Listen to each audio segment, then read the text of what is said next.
64 বছরে কতটুকু লড়াই করা যায়, কিন্তু লড়াই করেছি, গুলি খেয়েছি, তার চেয়ে সৌভাগ্যবান আর কি হতে পারে বলুন তো। ঝড় হোক, বৃষ্টি হোক, ভারতীয় সেনাবাহিনী হোক, রুখে দেবে জনগণ। এই তরুণরা কথা দিয়েছে, আবার যদি জাগে ফ্যাসিস্ট আমাদেরকে গিলে খেতে, তাহলে একটা নয়, 10টা নয়, 7 কোটি ফ্যাসিস্ট আমরা গিলে খাবো সবাই মিলে। শেখ হাসিনার গুলিতে আহত হয়ে আমি সেই পরম সৌভাগ্যবান, আমি এখানে বসেছি সব আমার সন্তান তুল্য প্রিয় ছোট ভাইদের সাথে। আমি ভাই বলি, কারণ কেউ কি মনে পড়ে এরকম পোশাকে আমাকে দেখেছিলেন? একটি সংলাপ যেটি পিনাকি ভট্টাচার্য তার ইউটিউবে এনেছিল, ঝড় হোক, বৃষ্টি হোক, ভারতীয় সেনাবাহিনী হোক, রুখে দেবে জনগণ।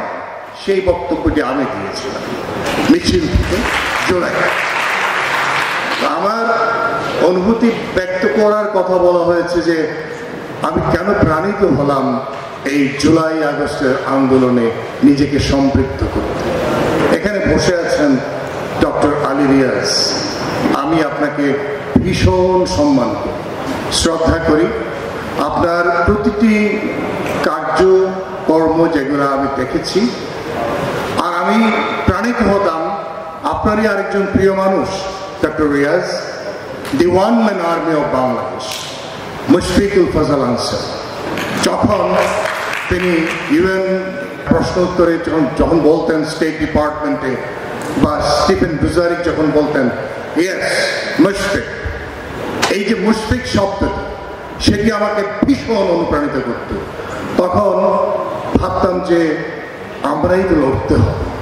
64 বছরে কতটুকু লড়াই করা যায়, কিন্তু লড়াই করেছি, গুলি খেয়েছি, তার চেয়ে সৌভাগ্যবান আর কি হতে পারে বলুন তো।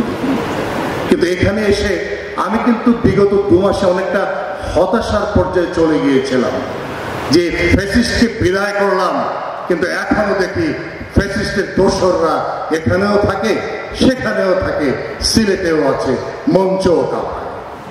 কিন্তু এখানে এসে আবার নতুন করে আমি উৎসাহিত হলাম। এই তরুণরা কথা দিয়েছে, আবার যদি জাগে ফ্যাসিস্ট আমাদেরকে গিলে খেতে, তাহলে একটা নয়, 10টা নয়, 7 কোটি ফ্যাসিস্ট আমরা গিলে খাবো সবাই মিলে।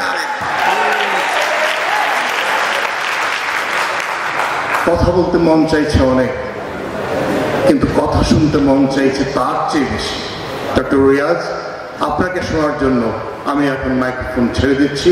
সকলকে ধন্যবাদ। সিলেট থেকে আপনাদেরকে নিরন্তর শুভেচ্ছা।